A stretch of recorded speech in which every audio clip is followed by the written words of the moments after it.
friend! Welcome back sa channel ni Isyang Luka. Sa video natin ngayon, isi-share ko sa inyo yung bagong product na sobrang naging paborito ko at kinaadikan ko lately. Walang iba kundi yung Skin Can Tell Relief and Repair Lotion. Kung gusto nyo malaman kung bakit ko nagustuhan at paborito itong product na to, just keep on watching!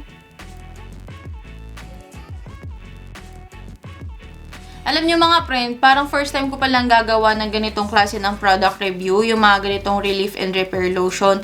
Though dati nakakagawa naman ako ng mga review ng mga whitening lotion, pero first time yung ganitong klase ng lotion na parang efficacent levels or katingko levels. At syempre, dahil hindi na tayo pabata, sumusyonda-syonda na tayo, kung dati mga bench daily spell yung ating mga paboritong inaamoy. Ngayon, mga pa-white flower na, mga pakatingko na, mga efficacent oil na.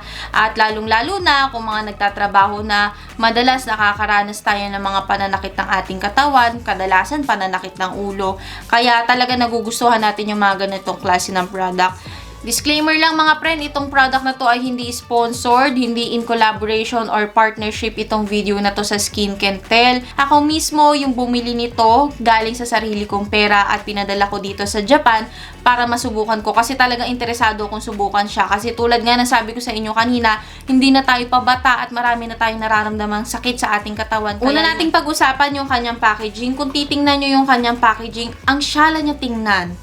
Ito yung mga tinatawag na aesthetically pleasing. Napaka-classy tingnan ng kanyang packaging, napaka-elegante. Ako kasi yung tipo ng tao na minimalist lang yung gusto ko. Tingnan nyo naman dito sa aking setup. Ayoko na maraming kung ano-anong burda-burda or kung ano-anong drawing. Kaya yung ganitong klase ng packaging, sobrang refreshing para sa aking paningin. Ito nga, ang bongga niya, may pa-box pa siya. Tapos yung kanyang tube packaging, nakabalot pa yan sa plastic, sa vacuum sealed plastic. Dito tinanggal ko na kasi syempre gusto ko siyang buksan. Yung box niya, tapos yung tube packaging niya, pareho lang naman ng sulat. Nakasulat dito yung company information, yung mga info about sa product. At alam nyo naman, kung matagal na kayo nanonood sa akin sa mga reviews ko, gustong-gusto ko yung mga product na kompleto yung information sa packaging. Kasi napaka-importante naman yan at nasa batas naman yan. Syempre, para sa safety ng mga consumers at ng mga gagamit, kailangan talaga sinusulat dyan yung mga information na kailangan. Na-appreciate ko din itong klase ng kanyang packaging. Nasa tube packaging siya na plastic. So, kung gusto mo siyang dalhin, kung magta-travel ka, hindi ka mag-worry baka mabasag yung bote or kung ano man. Tsaka yung mga ganitong klase ng packaging, mabilis mo siyang masisimot. Alam nyo yung sa toothpaste, yung pag wala ng laman, tinutupi pa no? Ganun yung mga tipo ng ganitong packaging. Talaga masisimot mo yung laman niya. So, dito sa likod, nakasulat dyan yung kanyang product description. Sinasabi dito, experience the refreshing feeling of rest and relaxation with Skin Can Tell's Relief and Repair Lotion. Infused with unique blend of camphor, dragon's blood. Wow! Bagong dinig ko yung sa dragon's blood. Yun ba yung kay you do not? Hindi ka mukhang dragon. Ayan, mga ganyan. And witch hazel extract. You can tell at the benefits, moisturizes skin and targets hyperpigmentation. Oh, gusto ko yan kasi likod ko, maraming hyperpigmentation and body acne. Talagang gusto ko yan, yung body acne kasi, nako, nakakahiya man sabihin, pero noon pa man talagang nagsasuffer na ako sa body acne. Tapos sabi din dito, helps with muscle aches, relieves stress, and eases colds and nasal congestion. So, yung mga makasipunin, ayan, bagay ito sa inyo.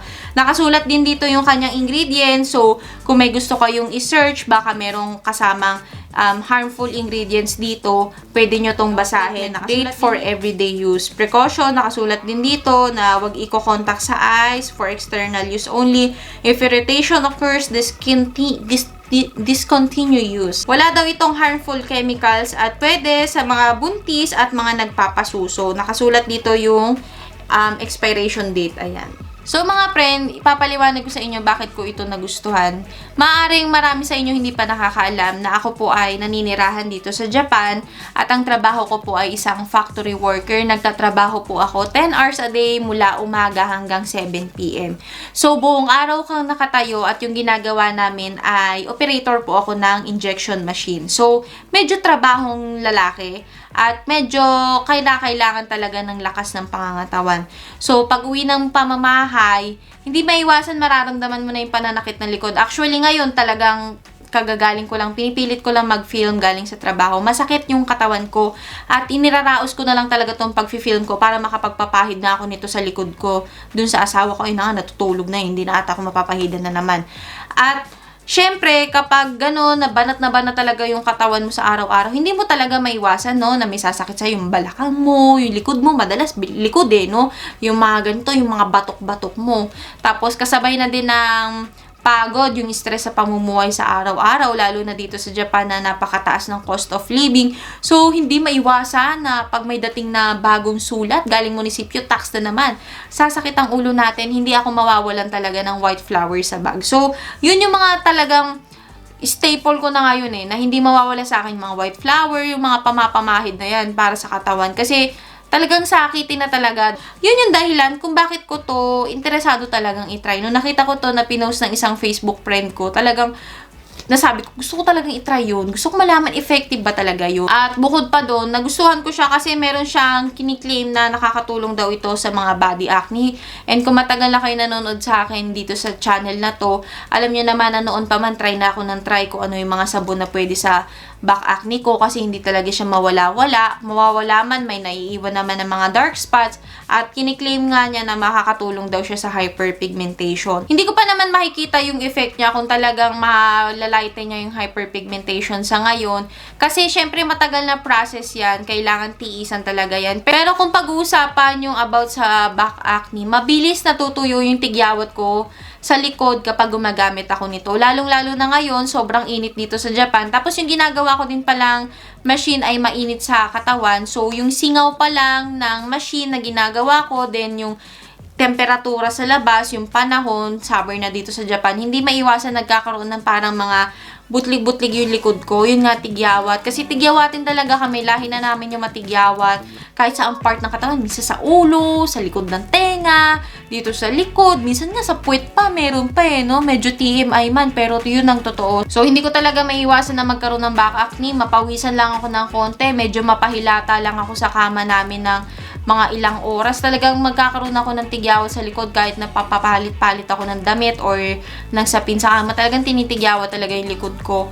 At kapag gumagamit ako nito, talagang nakikita ko na mabilis siya natutuyo. Kahit yung asawa ko sinabi niya, ewan ko kung gising pa siya, Daddy, to, anong masasabi mo dito sa product na to? Maganda naman sa katawan. Siya kasi yung nagpapahid dito sa katawan ko. Ewan ko kung naririnig nyo.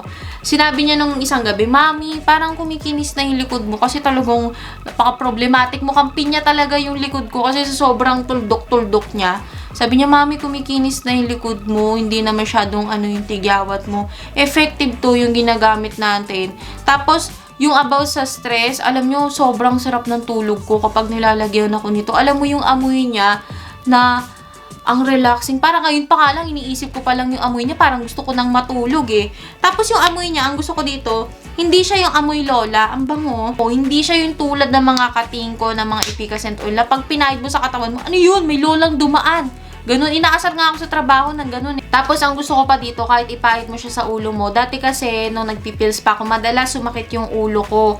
As in, walang araw na lilipas na hindi sasakit yung ulo ko. And yung asawa ko, kapag masakit yung ulo ko, pinapahidan niya ako ng mga oil dito sa aking temples. Minsan nga hanggang dito, pati sa ilong nilalagyan pa. Syempre, hindi naman maganda yung oil para sa katulad ko ng skin type. Maaaring maklag yung pores ko and magkaroon ako ng tigyawat. Pero dito, I think kung papahid ko naman siya sa ulo ko, dito sa aking temples, hindi naman siguro ako magkaka-breakout or hindi niya naman makaklag yung pores ko since nakakatulong siya sa aking back acne. Yung isang tube pala nito, meron siyang 100 ml. Tapos yung presyo niya, hindi ko na matandaan. Basta around 270 or 300 pesos ata yung isang ganito. Pero para sa akin, sobrang sulit na sulit niya na. So, yun lang mga friend yung review ko para dito sa Skin Can Tell Relief and Repair Lotion. Sobrang nagustuhan ko to. Hindi ko alam kung may nakalimutan pa akong sabihin sa video na to. Pero sobrang nagustuhan ko talaga siya. Kasi hindi siya yung ordinary lotion na nagbibigay lang ng moisture.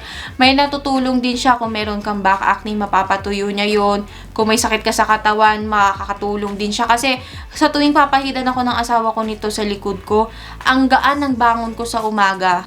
Alam mo kasi may time na kapag pagod na pagod ka sa trabaho, parang halos ayaw mo nang bumangon. Kasi talagang effective siya. Nare-relieve niya yung mga muscle pain and yung mga aches doon sa pangangatawan natin. Tapos, sa mga friend ko na katulad ko na banat lagi ang buto, katulad ko na factory worker, or kung ano man yung trabaho nyo, mabilis kayong ma-stress, or nahihirapan kayong makatulog sa gabi, itry nyo tong product na to kasi sobrang marerecommend ko siya kasi nakakatulong siya para mapahimbing yung tulog ninyo, iwasan nyo yung masyadong ma-stress. Kasi yung amoy niya pa lang, relieving na talaga. So, yun lang mga friend. Please like this video kung nakatulong sa inyo. Comment down below sino na sa inyo yung nakatry nito. At anong pamahid pa yung mga gusto nyo kapag masakit yung katawan nyo. Nakarelate ba kayo sa kalimutan na mag-subscribe dito sa aking channel. At click yung tiny bell button sa tabi nun para ma-notify kayo sa tuwing mag-upload ako ng mga ganitong klase ng review and videos. Yun lamang. See you on my next one. Bye! Mwah!